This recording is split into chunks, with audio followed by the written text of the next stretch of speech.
All right, y'all. This is your pissed off commissioner, Mike Bird, coming at you with our Week 7 recap, Week 8 preview, and whatever else might come up, okay? So why am I pissed off? A couple of reasons. One, just got a brand new laptop, went on YouTube Live, did an hour and 15-minute video, no fucking sound. So now I'm doing it again when I have work in a few hours. So instead of taking a jerk off and going to sleep, I'm doing this for you fucking knuckleheads again. And reason number two is because last week I was in fourth place, mere points away from a team I have zero respect for, with aspirations of being in third place, starting my own tier underneath Gabe and Marcus, and that was not to be, and now I'm in seventh place, and I have boneheads like Steven ahead of me. So yeah, little fucking pissed off today. I lost to James. James, as you might know, has both a mullet and a mohawk. Two iconic hairstyles worn by guys like Johnny Rotten and Randy Johnson. And what he's done is combine them and put a turd on his head, called it a day, and then kicked my ass in fantasy football. So that's where I'm at right now, seventh place. So where are we at as a whole, as a league? Gabe, first place, gets his first loss at the hands of AJ, who I have generated a tremendous amount of hate for over the last few weeks. I continue to look at this team and I still don't get it, but you know, they're doing it. So that game came down to so one way or the other, AJ, congratulations. All right, congratulations are in order. You beat a 6-0 team, so you know you stepped up, you manned up, you held your place in in the standings, and you took out the best team. You did it with a big game. You did it with Bo Nix, 58 points, Christian McCaffrey, 40 points, and just solid the rest of the way. Wasn't like a big someone had 60 points, someone else had. It was, you did like 15 points out of every other guy, 17 points out of your kicker, 14 points out of your flex. You did, had a good game. Gabe, was dealing with Puka Nacua injury, ends up starting Luke McCaffrey, which gave him 0, but I like that he took a risk. The only person on his bench that would have done better was Romeo Doubs, or Jalen Waddle, but Jalen Waddle only had 2.5 points, which is astounding that he is the only receiver we're throwing to in Miami. And not only did you not start him, it was the right call. Romeo Doubs with 13 points, hardly a must start. So, didn't do anything really wrong here, just had a bad week. 8 points out of Rashad White, 13 out of Achan, 5 out of Adunze. Your quarterbacks did your quarterback things, man. Your quarterbacks are nasty.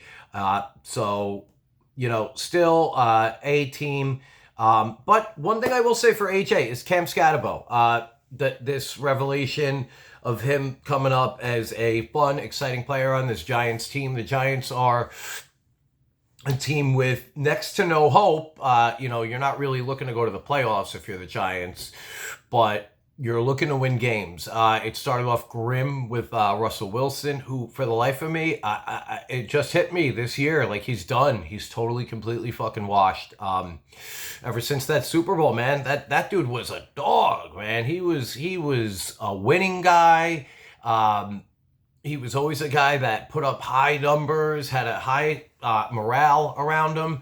And after that Super Bowl, man, he has been down the shitter. I did not think that experiment in Denver would go the way it did. And when he started playing for the Giants, honestly, he didn't seem to be the problem, but the team didn't like him. So it's got to be something with him.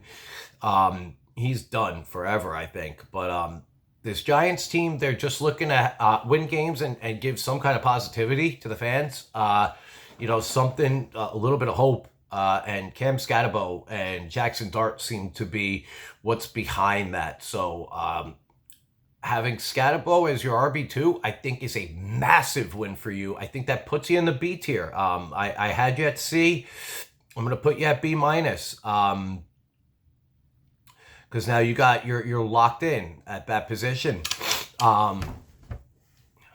Justin Jefferson, Cortland Sutton. Jefferson not having quite the year we expected. But then again, you got a rotating door of bums throwing him the ball. So, you know, talent-wise, he has it. Minnesota should have went out and gotten a Joe Flacco or another veteran guy that is smart, that has experience, that can just get people the ball. I think even maybe Geno Smith might have been better for Justin Jefferson from Minnesota. But he still gets his. Cortland Sutton, incredibly, is having a great year. And he's a guy that has been, pretty much, called the wide receiver one in Denver for the past 5 years and has never really put up any sort of elite numbers, has never been like a lock and load 1 or 2 guy. It's easy to have a team where Cortland Sutton is on your bench or is a flex play in PPR. And I don't know how much fault of his own and how much fault of again, poor quarterback, poor coaching, being the number one on a team by far attracts a lot of really hardcore defense. And when you're not a Justin Jefferson or, an Amon-Ra St. Brown or, guys like that Jamar Chase, that can handle that kind of defense, it's tough. You could be really good, maybe, if he had T. Higgins' role in Minnesota, he would have amazing numbers. But this year he's actually performing well. And I think that has to do with Bo Nix. I think that is a young quarterback, doesn't see contracts, doesn't see egos, doesn't see that you're the wide receiver one. You got to get the targets. You got to get your numbers. Like, he doesn't care about that. He's a rookie, so he's going to throw it to who he sees is open. He doesn't care what the number or the name on your jersey is. So, again, it's a guy that I look at and I have to retrain my brain maybe, because for the past several years, he's a guy that he never hits his ADP. He is always projected much higher than where he finishes. So, listen, he's working out for you. God bless. Zach Ertz, how he's still in the NFL at this point, still playing, getting a paycheck, good for him, but I wouldn't want to start him. Pickens, I think, should be better than he is, but I think he actually would have been better if he stayed in Pittsburgh. I think Rodgers would have, made him look really good. Mac Jones has a bad game. He's a turd, though, and he's also not your original starter. Brock Purdy is. So once Purdy gets back on the field, you're okay. I mean, you have depth, but you don't really have a lot of stars. You need to have Garrett Wilson back. Maybe Xavier Worthy's worth a start. You just never know with Rashee Rice back. But listen, B- is appropriate. All right, I'm taking you out of C territory. I'm putting you at B-. You had a great game, and Gabe had a bad game. So it is what it is. But you won the game. So congratulations to you on that. And now Gabe, for the first time, actually has something to kind of worry about because he may be 6-1, but Marcus has been putting up monster numbers, now has more points than Gabe, and is only 1 loss behind him. So that's huge. Marcus put up a huge win, 270 points against Steven. Steven beat his projection by 23 points, put up 182 points, and it was for nothing. Herbert and Matt Stafford went nuts, giving him a total of 114 points between 2 players. You had Jackson Smith and Jigba, Jahmyr Gibbs, and A.J. Brown all putting up over 30 points and 32 points out of his Kansas City defense. That is a monster week. 270 might be the highest we see this year. That is crazy. That is really, even in like a normal league, that's over 200. So, big win for Marcus, stays in second place, puts the pressure on Gabe. Steven had one of his better games, pretty consistent, a lot of 20s on here. Fraudulent game from Devontae Adams, 3 touchdowns, but he only had 35 yards, so that's crazy. Tyler Warren, great tight end, great flex plays at DeAndre Swift and Jalen Hurts. He's got a decent team. David Montgomery, I hate with a white-hot passion. So I'll never, ever give props there, nor are they deserved. Sitting on his bench is CJ Stroud, who I really hate to see how much this guy's losing. Poor him, poor Nico Collins. Joe Mixon, not a non-football injury, IR? What's going on? I thought this guy was supposed to be back 2 weeks ago. Like, if you have no run game and Tank Dell is out, really, what's going on there? You got Nick Chubb running the ball, and Nico Collins doing everything on his own. And Nico Collins is great in his own right, but what is he, a year 2 player? You're not equipped to be a wide receiver 1 with a young rookie quarterback and no other offensive weapons on your team and garbage defense. He's really just not equipped to be that guy. And not many players in the history of this game have been. So it's hard to watch CJ Stroud and what's happening in Houston right now. I hope he turns it around because by all accounts, he's a good guy, good kid, deserves a chance, and really looked incredible 2 years ago. So you hate to see that. But even Marcus's bench, man, Marcus's fucking bench, his starting running back was on a bye, okay? And then you have Wandale Robinson, 16.2. In PPR, I don't see why you're not starting him, but listen, keep doing what you're doing. You're doing something right. Zach Charbonnet, 20 points. That is non-typical, so it kind of sucks that was on your bench because it kind of gives you the idea that you might want to start him, but more often than not, that's not what's happening with him. Jackson Dart, 50 points. So now you've got 3 major quarterbacks right now. This is the time. You're not in the desperation mode that I am, but I'm looking to move one of my quarterbacks this fucking week because my receiver core is in shambles. But you are looking good, my friend. For starting running backs, you got Gibbs, Williams, and James Cook. And then you have A.J. Brown and Smith and Jake, but you got like your team is, I think you got yourself promoted to A-. All right, so I'm giving Gabe an A, you an A-. Steven, I'm saying a C, C-, but I'm going to look like a real asshole if I lose to you this week. So that was the story of that game. And then you have me versus James. Got my ass kicked. It was a storm of shit for me. So for last week, I'm looking at it like, Ja'Cory Crosby Merritt, first, 20-plus point game. Brian Thomas Jr., first 20-plus point game. And had a 70-yard touchdown call back from offensive holding, which he had nothing to do with. He could have had a 30-something point game. Ashton Chenti, over 100 yards, touchdown, 20-point game. That's 3 guys. I'm thinking these guys are all starting to click. It's coming together. I said it on draft night. It's going to take a few weeks, but I'll get it together. These guys are rookies. They'll get the one job if they're not the starter already. And they all are. They're starting. They've had good games. And then last week, I got a bunch of nope, and fuck nope. So all 3 of those guys butt-fucked me. And I'm seeing floors I haven't seen before. I am beginning my spiral, my descent into madness, because this game against Steven this week is so fucking huge because of the L I took this week. And here's how it happened. Monrod, 20 points. Jonathan Taylor, another 3-touchdown game. That's 3 times for him this year. He is, I guess, the RB1 overall. He's the RB to have. It's him and McCaffrey. And nobody else is really close. 3-touchdown game. You have 2 of those in a year, and that's great. You have 1 of them, and that's great. You remember that for life.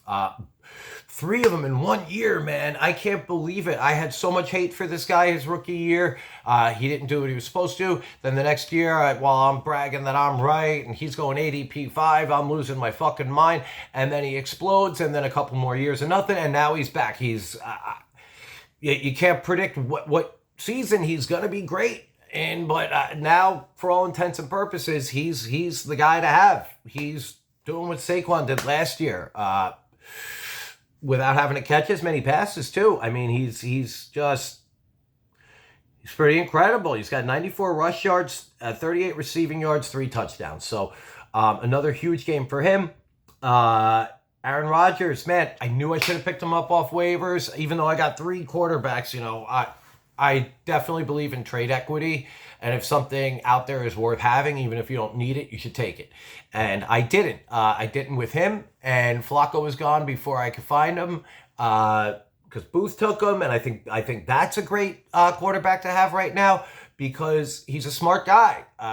Guys like Flacco, you put him in with megastar receivers, the guy can still throw the ball. He might not have the energy, to grind out 17 games and play double OT thrillers in week 15 and go to the playoffs and go through that again.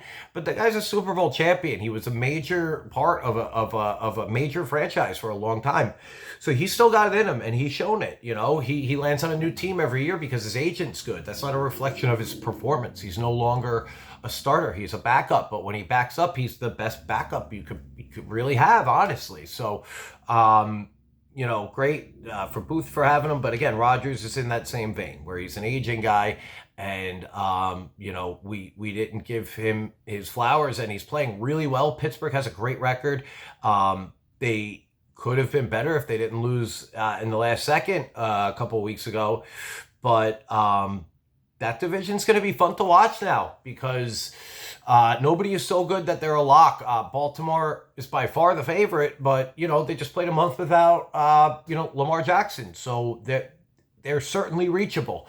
We might get to the point where we actually see Joe Burrow play because that division is winnable and Flacco is capable of winning games within that division. So, but also having, either one of those two guys in this division right now, I think is a great pick to have because there's hope. They're playing hard and they have great players. And having Aaron Rodgers, I think, is an asset that I kind of disrespected. And I think 2 or 3 weeks ago, if I proposed a trade, I could have gotten it. Now I think you probably don't see the need for a quarterback as much, Another 20-point Michael Pittman performance sitting on your bench. 7 for 58 with a tud. Dalton Schultz on your bench, 20 points, 22 points out of Addison on your bench. So you're in good shape because a lot of these guys, well, for sure I would have started Pittman over Metcalf. But you have a Monrod, Jake London. I mean, you got to do something with these receivers, bro. You have a wealth of riches. You need other things, predominantly a quarterback. Because your running back situation is just fine. I think Jonathan Taylor, quite frankly, can anchor 2 spots for most people. If this guy's going to score 34 points every other fucking game, it's like having 2 guys score 17. So at this point, man, you just have too many receivers. And, depth is one thing, but I think you're clogging yourself up. I think you're shortchanging yourself because your quarterbacks are far from elite. I honestly would rather start Aaron over Penix at this point. For me, what happened? Brian Thomas is a bum, and Jacksonville are scrubs. Stephon Diggs having his most midseason ever. Whatever. Gentry and Ja'Cory Crosby Merritt give me 8 points combined. Trey McBride gives me a nice 30-piece before his bye week, and then both my quarterbacks took a shit. My rotating defense and kickers situation has worked well. So I gave a respectable amount of points, but, certainly not enough to win the game. And it has put me in a place where I am not very happy. Mike Evans comes in again, finally, and then is promptly done for the year with a collarbone injury. So it was just a storm of shit this week. Nothing good happened, and I'm firmly pissed off about it. So good for you, James, you fucking asswipe. All right, and then moving on, we got. Come on, stop doing that, bitch.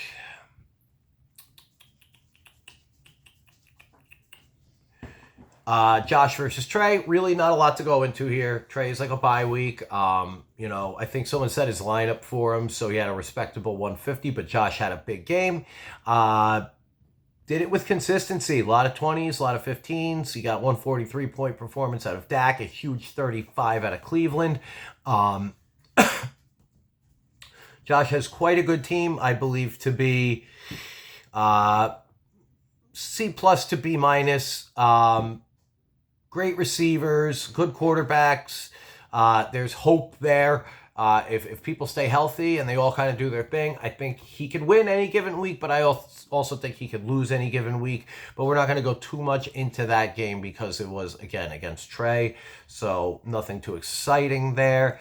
And then in the last game, you had Booth taking down Gio. I think Gio's team's been exposed. I think he should be in red alert mode, crisis mode, spiral mode.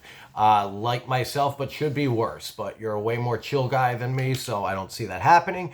Booth's team, listen, since day one, I said that I thought Booth had one of the best teams in the league. He's really playing the game. He's had to weather some severe adversity. He lost Joe Burrow and got nothing for it. He got Tyreek Hill and wound up losing him for the year. Chrissy, stop. Playing a month without Lamar Jackson. Trevor Lawrence sucks. He's having issues all over the place, but, you got Joe Flacco. I think that's going to fix things for you. I think that's really going to help you a lot because you do not want to be starting Sam Darnold and Trevor Lawrence the way Lawrence is playing. Jamar Chase, monster game. Rashee Rice, that is a breath of fresh air for you, getting him back. Big game out of your defense. Gio got a -1 out of his defense. That hurts. Keenan Allen, big game, but that is not necessarily typical. One of the most underperforming running back tandems in the league, Saquon Barkley. Saquon Barkley does not have a single 20-point game within our league. Do you understand how difficult that is? For him, who is of such importance for that team,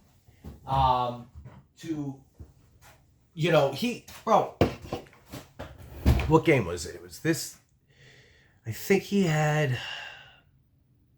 where the fuck is he? All right, he had 1 reception for -2 yards and 44 rushing yards. I mean, how is that possible? He was the MVP last year. The team is essentially the same minus Jason Kelce. What happened? What the fuck is going on? What's going on? The one game that he has 19 points in this league, he got 6 rushing attempts. He did all that on touchdowns and receptions. How is there a fucking planet where Saquon Barkley gets 6 rushes? How? Listen, I know people age, and I know people sometimes change team to team. He was the MVP. They are the Super Bowl champions. He played for this team last year. What the fuck is going on? So now what sucks is for you can't not start him because the way you draft Barkley, you don't draft another stud behind him, There's nothing really going on the wire. I don't know, dude. I don't know what you even do here. If you got to wait for him to blow up, have a huge game, and then try to trade him or trust that he's going to keep doing it. But your season really hinges on Saquon waking the fuck up. And more often than not in these situations in fantasy football, when a motherfucker's asleep for 6 weeks, he don't wake up. So I don't know, dude. I love Saquon, so I hate to see it, but I'm in full panic mode if I'm you.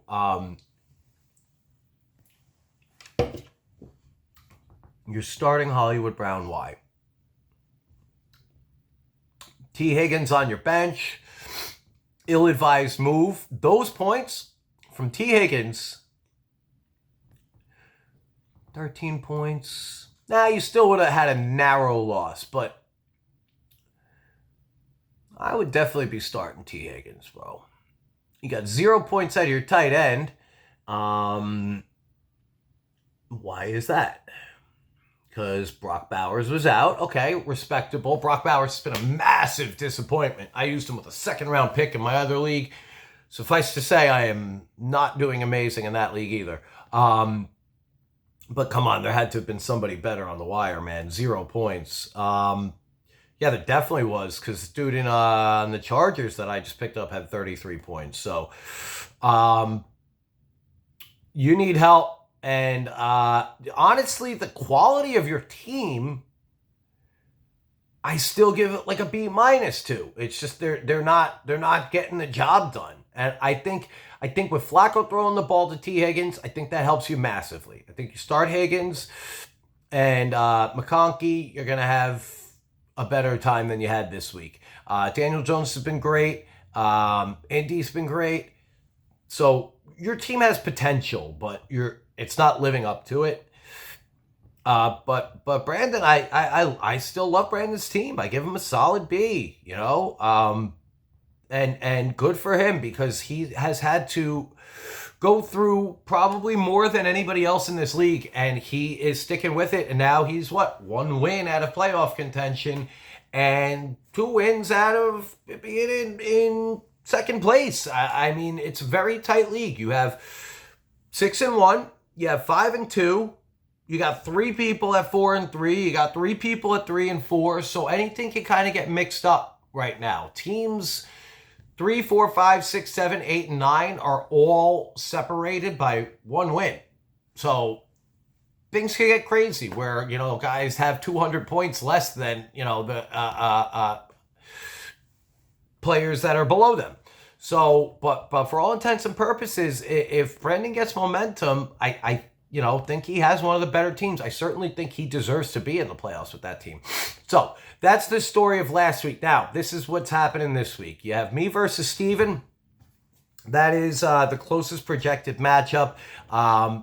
Looks to be, honestly, I agree with it. I agree with the projection that it's going to be close. It has Steven having the edge, and I can understand that. I'm going to say my team, I am going to be making some moves. Things need to, kind of play out. I need to see if Ricky Purcell is playing. I might make a move this week to move a quarterback for a receiver. So, might have to talk to you, James. But looking at it this way, so we have Baker Mayfield versus Jordan Love. You have Jordan Love against a mid-Pittsburgh defense. You have Baker Mayfield at a mid-New Orleans defense. They're both away. You have Baker Mayfield against New Orleans, which is a divisional game. Those games are usually pretty tight between those two teams. I'm hoping after this last performance he had, he comes out pissed off because they're playing well this year, and I don't want him getting in his own head. I want him to step up, persevere, come through with a big win this week. But again, that's my hope. I still give Baker the edge there. Right now I have Kendrick Bourne, Stephon Diggs in. Bourne is projected 6 points. If Purcell doesn't play, Bourne has been eating. With the exception of this last week, the 2 prior weeks, big games. Had over 20 points each game. So we'll see there. If Purcell plays, I probably bench Bourne. Again, I might make a trade. I don't know. But for all intents and purposes, you have Booty and McMillan. I have Diggs and Bourne. Drake May, I was talking about it before with Bo Nix. Stephon Diggs, it doesn't matter if he's Stephon Diggs. Drake May doesn't care about that. If Booty's open, Booty's going to get the ball. Rookie quarterbacks, they pass it to the guy that's open. They don't try to make a rapport with their, diva star wide receiver. They don't care. So I think those are kind of a wash, although I have the edge there. But I think, we're about even. Yahoo has us both at 21 points for those two. So about even. I have Kamara and Ja'Cory Krosky-Merritt. You have Jacobs and Swift. I decidedly give you that one. Easily give you that one. We have a couple questionables in our lineups. Both of us have 1, 2, 3. I have 1, 2, 3, 4. So, but I would definitely easily give you those running backs. Kraft versus Warren, 2 great tight ends. I give you a slight edge there. You have Debo and Jalen Hurts. I have Josh Allen and right now Ricky Purcell. But again, I don't know if he's playing. So that's up in the air. If Purcell is healthy and plays, I give myself the edge. If he doesn't play, I don't know who I'm going to put there.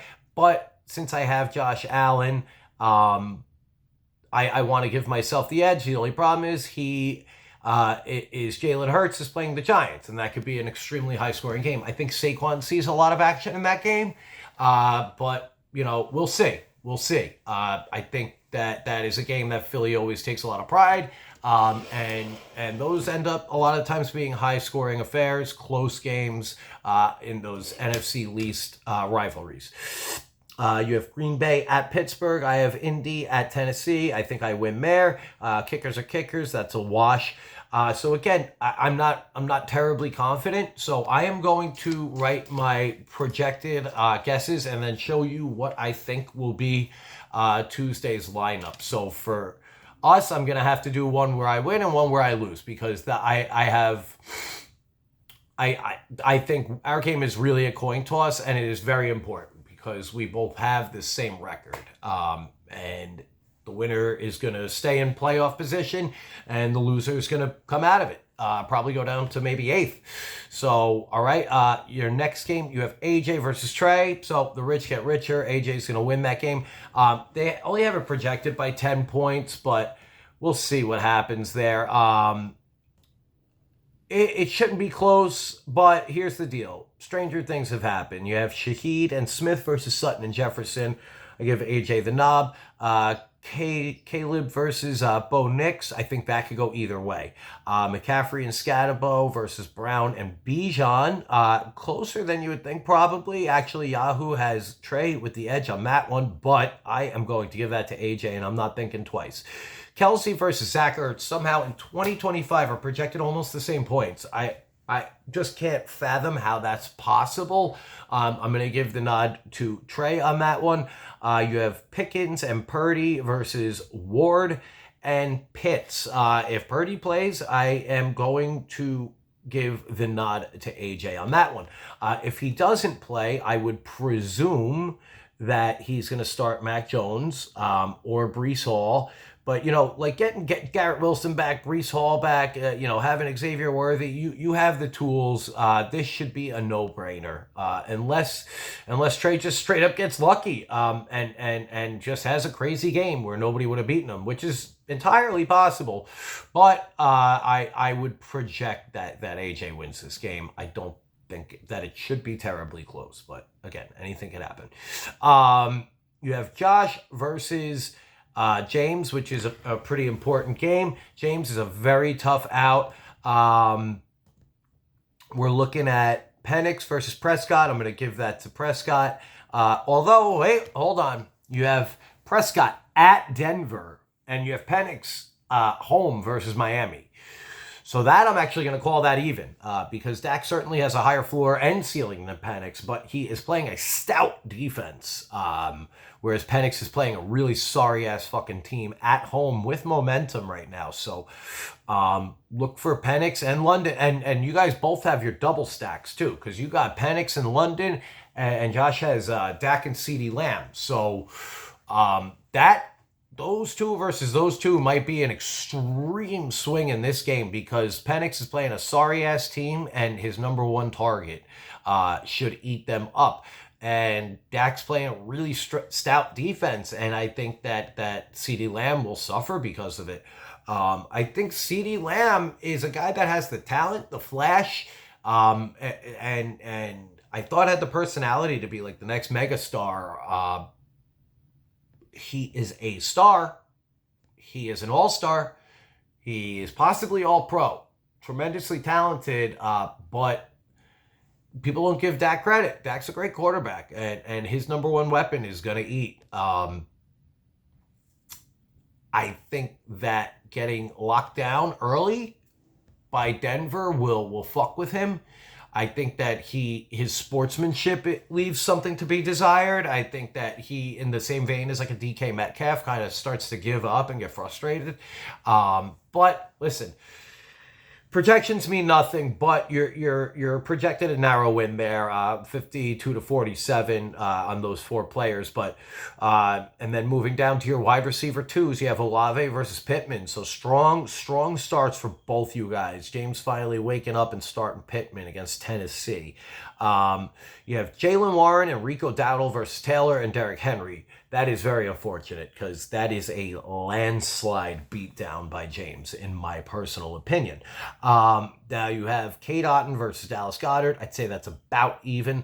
Metcalf versus Golden. I guess I would give it to Metcalf, but I would call it closer to even. Rodgers versus Tua. For no reason whatsoever, and they're playing each other, I believe. No, they're not. Sorry. Rodgers and Tua. Man, Miami sucks, dude. Tua looked absolutely horrendous the last game. You have no Tyreek Hill. Your best player on the team is a running back, and honestly, the second they get the lead, they're like trying to run the clock out from the third quarter.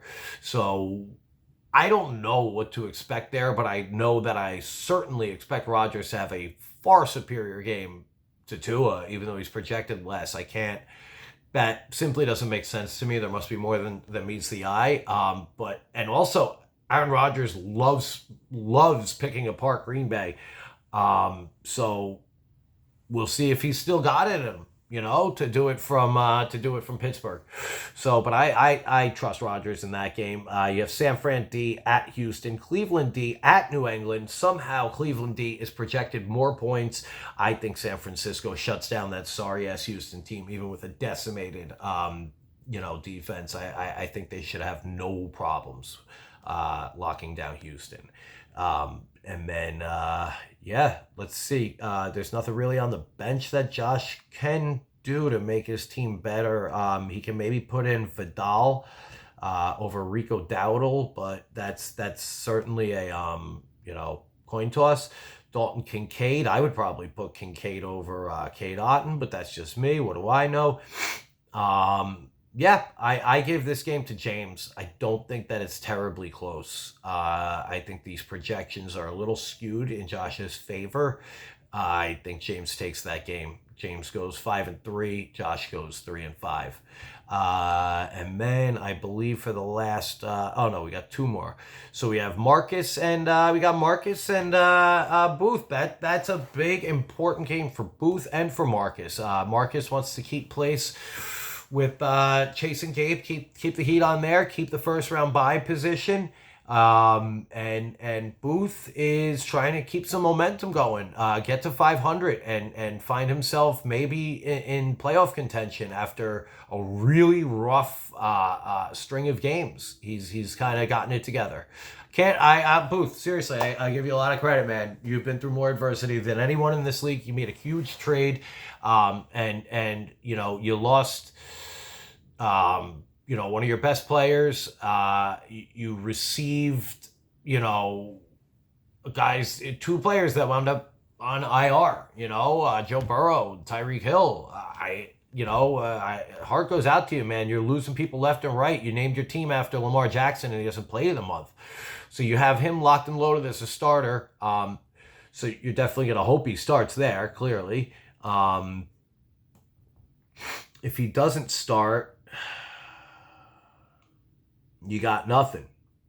Because all you have is Trevor Lawrence on a bye, and you're the fuckface that got Tez Johnson. I wanted Tez Johnson, you bastard.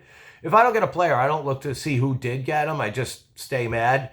But, dude, you lost fucking Aaron Jones, too. And listen, here's the deal. This is the week to beat Marcus. He has on a bye Sam Laporta, Matt Stafford, Kyron Williams, Jahmyr Gibbs, Smith and Jigba, Jacoby Myers, and Charbonnet. So 1, 2, 3, 4, 5 guys that would definitely start. And last week, of those guys, 3 of them had almost 30 points.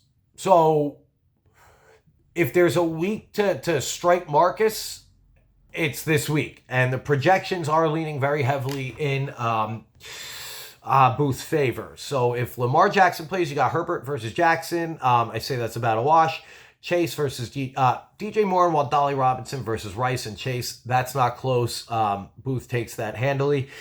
You have Cook and Pollard versus Judkins and Ramondre. I can't believe Ramondre is still projected over 10 points. I dropped his ass. I didn't even trade him. But listen, if these projections are right, listen, I love Judkins. Judkins is great. New England has a solid defense. So I'm going to say this particular week that it'll be close. I'll give it a tie just because the best player out of the 4 is James Cook. But I'd say that's close. That could be a tie. Juwan Johnson, Hunter Henry, I say that's a wash. And then we have Dart and Brown versus Flacco and Collins. I would say that's really tight too. I'd say that's really tight because Jackson Dart's been playing very well. A.J. Brown has been playing well. Nico Collins plays well. I think Joe Flacco, it might be the best out of those 4 players, but I think that's a very close race. Kickers are kickers. Defense, you're projected pretty close, and I agree with that assessment. I think that the disparity in wide receivers will spell the end of this run of wins from Marcus. So I am going to go ahead and give Booth this win, I believe. And we're going to put Marcus 5-3, Booth 4-4. And then the last game, you got Gabe on the heel of his first loss going against Gio. Gio versus Gabe. That is a projected blowout. We have Pat Mahomes versus Daniel Jones. I give that to Pat Mahomes. Daniel Jones is playing Tennessee, so I think he can do some damage there. It might be close, but I definitely say Mahomes takes that. You have Odunze and Waddle versus Higgins and McConkey. I'm actually going to probably give that to Gio, but it's closer than you'd think. They're both projected 27, but I think name-wise, Gio has it by a landslide, but I think if Jalen Waddle could get his shit together, that, you know, I think that he is the wide receiver 1 on a team that doesn't have anybody else we're throwing the ball to. So for fantasy purposes, he should have a game, but we saw what happened last week. How do you trust anything? You know, people got to start getting fired in Miami. You can't live life this way. Tua might just fucking be done. I don't know. This game will definitely tell. And if Waddle has a big game, that's bad for the league because, you know, Gabe got him. And he got him late halfway through the season. So then we move down. We have Achane and Rachaad White versus Saquon and Javonte. Honestly, if Saquon and Javonte can play up to their potential, I'd say that this would be close. But as it stands from what I've seen thus far, I'm going to give that to Gabe. I would say that if we were looking at this 4 weeks ago, we would say this isn't even close. Gio, by far, is going to win that running back matchup. And that's just not the case, man. Saquon is not having a good year by any standard. Javonte is having a okay year, but has a very high floor. Rachaad White's projected 18, which I think is pretty steep. With or without Bucky Irving, I think that's a very difficult that's a high number for a guy that doesn't specialize in catching passes. And I think Baker's going to be chucking the ball a lot this week. Although he did have a minor shoulder injury, so we'll see there. But I would give a narrow nod on that one to Gabe. And then at tight end, you have Hawkinson versus Ferguson. I'm going to give that to Gabe. At flex, you got Dubs and Drake May versus Dobbins and Wentz. I'm going to give that to Gabe. Drake May, I would say, is the best out of the 4. I don't like Dobbins. I don't like Dubs. And I really hate Carson Wentz. Kickers are kickers. Denver defense against the stout Dallas offense. Buffalo defense at Carolina. Buffalo takes that one, so I'm going to give that nod to Gio, but it's projected pretty heavily the other direction. If I'm Gio, I would probably explore starting Keenan Allen over J.K. Dobbins in my flex. Tight end, I mean, listen, did better than last week, but yeah, the Joe Mixon shit really hard on you. Your team's down bad, dude, and a loss is going to set you up in a pretty bad place. But listen, I'm going to give the nod to Gabe. Gabe goes 7-1, Gio goes 3-5. But that game could be close. That game could be a lot closer than you think it would be. And Gabe's always going to have high projections because his players have just done so well so far. But, you know, projections are not always completely accurate. So with all that being said, this for Tuesday, this is what I got. All right. I got Gabe, number 1, Marcus 2, 3, AJ, 4, James, 5, either myself or Steven, the winner of that. I have I I'm going back and forth on this just based on how many points they have now. I'm going to go Josh 6, Booth 7, myself or Steven at 8, at 9, Geo, and at 10, Trey, which he'll remain there. So why did I do that? Booth and, yeah. So you guys have the same amount of points, but Booth has 47. So, I see, Josh ahead of Booth just for the fact that he has 47 more points than him right now, and I'm not sure that Booth is going to make that up in 1 week, but I do see Booth eventually overtaking Josh if they continue to win and lose the same amount of games. I think having the same record points-wise, Booth needs about 2 weeks to jump over, maybe 3. So, yeah, I'd say the biggest game of the week is me and Steven, for sure. But listen, they're all important. James loses, he's at a playoff spot. Pretty much anybody in the top 6 loses, they're out of a playoff spot. I'm sorry, anybody 4, 5, 6, even 3, 4, 5, 6. Nobody is safe at all. Keep in mind, Trey could make the playoffs. Right now, the playoff cutoff is at 3 and 4 at 6th place, and 7th, 8th, and 9th place all have 3 and 4. So we have a huge jam there. 5th, 6th, 7th, 8th, and 9th are all 3 and 4. So anything could happen. 3rd, 4th is 4 and 3. So we're all pretty tight. Nobody has a streak going except James. He has 2 wins. Everybody else has won or lost 1.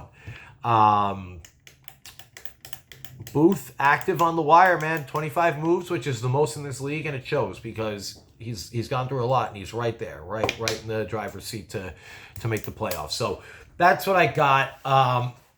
This is a big, important week. Expect some trades from me. But this is my descent. This is my spiral. This is like I'm that girl that gave you a great first date and rocked your world, and now it's 3 years later, and you're wondering what the fuck happened and why you live with this toxic monster that just fucking hates everybody. Like, now you're stuck with me, guys. This is what you get. So, with all that being said, I'll see you all next week. Kamish out.